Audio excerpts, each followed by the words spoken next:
Hello, my viewer, and thank you for joining me once again. And as always, my name is Daniel Lovi. And on this episode, the Kenya political arena is comprised of several political parties. But today, I would like us to focus on the Green Thinking Action Party, which has caught the eyes of many Kenyans, as well as aspirants who are still weighing sides in order to decide which political party to join. As KURAYETU TV, we had a candid talk with Mr. Joe Kithiaka, who is the Executive Director of GTAP, and he broadly ironed out the meaning of GTAP as a party as well as its roles in the party. Good afternoon, viewers. My name is Joe Kithiaka. I'm the Executive Director of GTAP, which is Green Thinking Action Party, which is a party registered by the Kenyan law and one of the many parties that will be participating in the election this year. GTAP stands for the Green Thinking Action Party. Green Thinking Action Party because we believe in the green principles of life, and mainly on the political front, we're going to be advocating on green policies and also be able to push the green agenda in government and also outside the government. So as the Executive Director, my role is to be able to manage the processes that go around that and be able to make the party be known, one, two, to get the right candidates, three, to make sure the candidates also win the seats so that we can be able to be represented both, as I told you, in the local assemblies and also in the national government. About 3 weeks ago, GTAP organized their NDC at Bomas of Kenya, where they unleashed their identity. Joe Kithiaka also went further by stating the founder of the party and why they decided to come up with GTAP and not any other name. GTAP the idea started 3 years ago, and it's an idea that came from the party leader, Dr. Isaac Lower Green, who had an idea of trying to move from doing things for the purpose of the environmental exercises, but be able to have a party or vehicle that can be able to sit in the national table of government and be able to address the issues that he was able to see that needed to be addressed, and especially in the environmental sector. So when he thought about the idea, we had a sitting with him and a few other people, and we came up with the name, and then later we also went for the registration process. The registration process took almost 2 years. Unfortunately, it was over the time of COVID, so we could not physically meet with our agents on the ground, and we could not travel around the country. So we quickly got young environment members from different clubs in the country, and we were able to get 32 offices running around the country within a spark of 1 year. Fortunately, last year we were able to get the provisional certificate from Office of the Political Parties, and has been able to meet all the requirements of political party registration, and now we are fully fledged and registered party in the country. So that's how it started, and it's an agenda we want to put it forward. We have a number of aspirants that have been able to who want to participate in our party. We have over 120 aspirants, which range from governors to senators to women reps to National Assembly members, those are MPs, and also MCAs. And so we look forward to be able to clinch quite a few of these seats and then be able to represent ourselves not only in the assemblies but also in the National Assembly.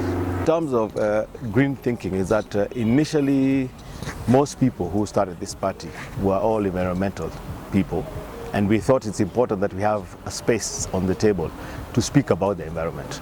Very many parties, as you know, have a department within themselves that deal only with which talk about the secretaries of environment in these parties. But unfortunately, it's a back burner kind of a department within any party. So we thought it's important to bring the green agenda to the table so that we can be able to continue giving policy and principles, and also be able to give agendas in outside government and inside government, mainly in the National Assembly and also in the local assemblies, to be able to address our issues to do with the environment, and also to be able to bring forward and also advocate for a better climate change policy in the country. In Kenya, since independence, there have been a tendency of new political parties emerging during the electioneering period. Mr. Joe Kithiaka explains to us that GTAP in this case was not formed during this period, but rather... Before GTAP, we have been involved, the same group that actually started GTAP, we were involved in tree planting activities. Initially, there was the initial mother of all this was the Green Foundation, Green Africa Foundation, which was founded also by the party leader, Dr. Isaac Loa Green.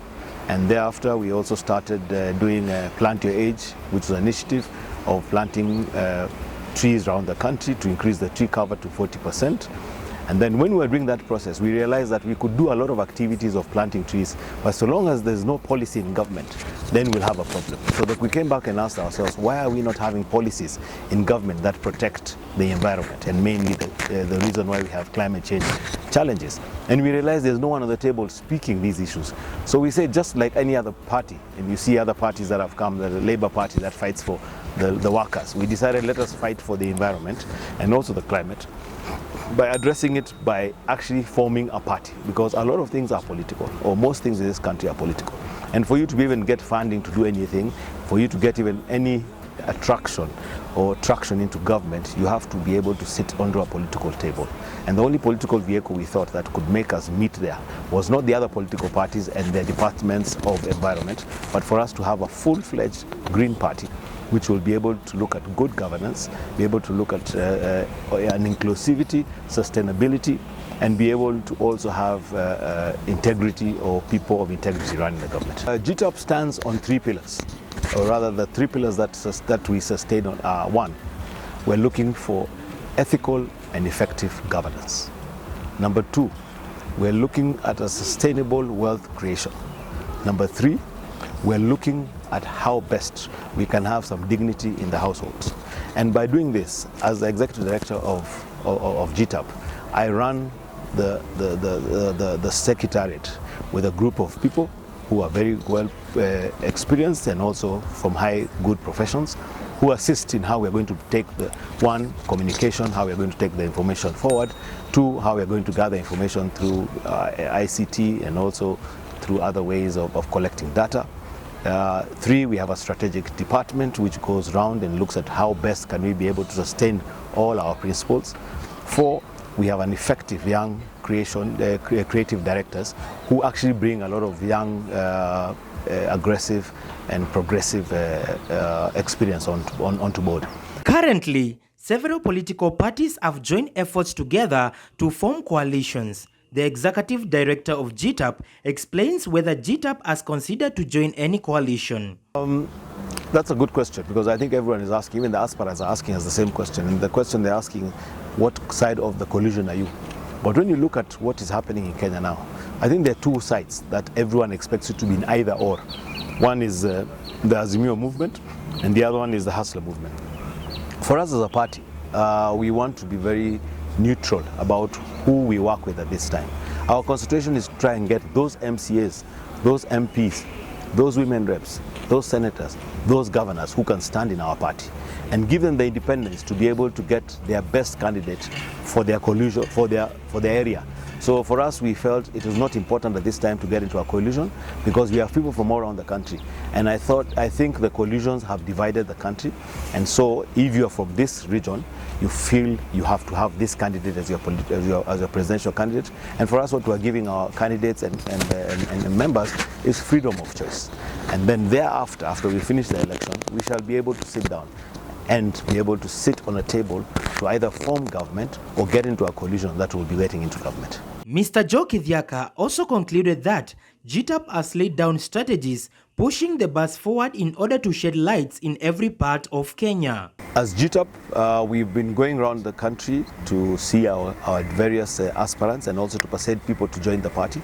Last weekend, we had the honor to be hosted in Narok by our county representative and also our MCAs who are standing there. And we had a very good time. And when we came back, we got 6 other candidates who want to stand in various areas in Narok County.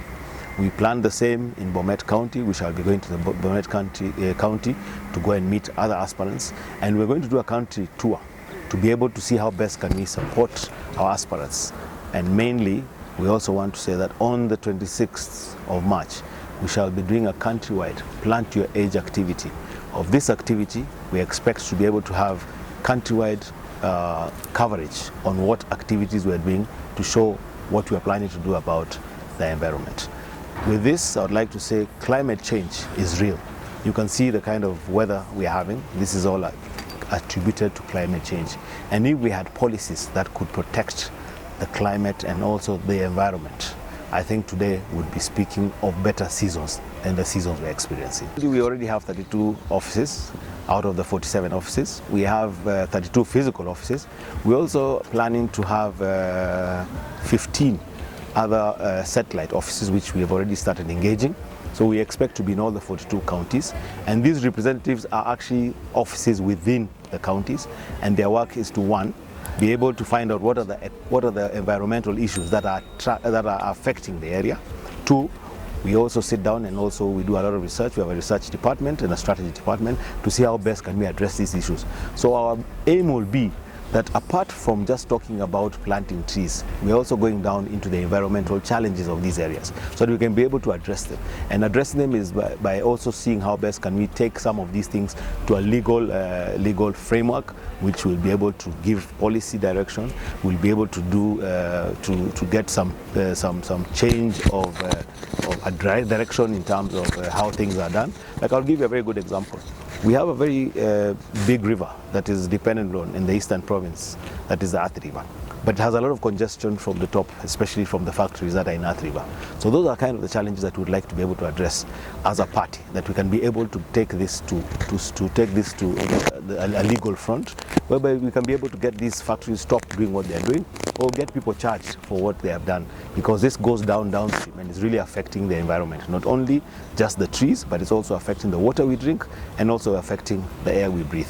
And one thing I would like to tell you is that everything around the world is about green, or it's about a fresh or clean environment. For instance, you notice that when COVID hit, one thing that people were told to do was to wear masks, and we wore masks, and fortunately there were no diseases. Coughs went off, flus got finished, because we are not breathing the environment. That means the environment has been very congested.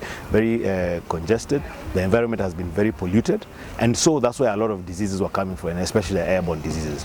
Now, also with that is that once we get the environment clean and we have enough, we have good air and we have good trees, water to drink, which is fresh water, clean water, you will find even the health bill or the health costs of a country will go down, because there will be less diseases. With that also, when you have better trees, you have better life, people live longer. When you have trees, we get rain. When you have trees, we're able to get other sustainable economies that would move because of a better environment, especially because of the challenge of climate change. This is an appeal to all aspirants out there. You know the murky political nominations that are going on from different parties. Would like to request you not to embarrass yourself or not to get into a murky nomination. Join the GTAP. We'll be able to understand where you're coming from. We are not going into a murky nomination of candidates. What we're looking for is the best candidates that feel uncomfortable in other big parties, and you can be able to join us. So I'll be able to ask you, if possible, join GTAP Tunajenga. GTAP Tunajenga. My appeal is, let us join the party. We have deadlines to meet this, and by end of this month we shall be closing our call to aspirants, and therefore we're asking you to get in touch with us. Go to our website www.gtap.org, and you'll be able to see the requirements of membership, the requirements of aspirants, and be able to join. And once you join, we'll call you up for a meeting, because what we've planned is that we'll have more interviews, and the National Election Board shall be sitting from next week to be able to interview and pass and be able to nominate our candidates for the general election. Thank you very much, and God bless you. GTAP Tunajenga. GTAP Tunajenga. Kwa pamoja tutimize ndoto zetu. Ishara ni kijani, kijani ni ya kutunza mazingira yetu. Ishara ni kijani, la pili kushawishi na kutoa dira nchini.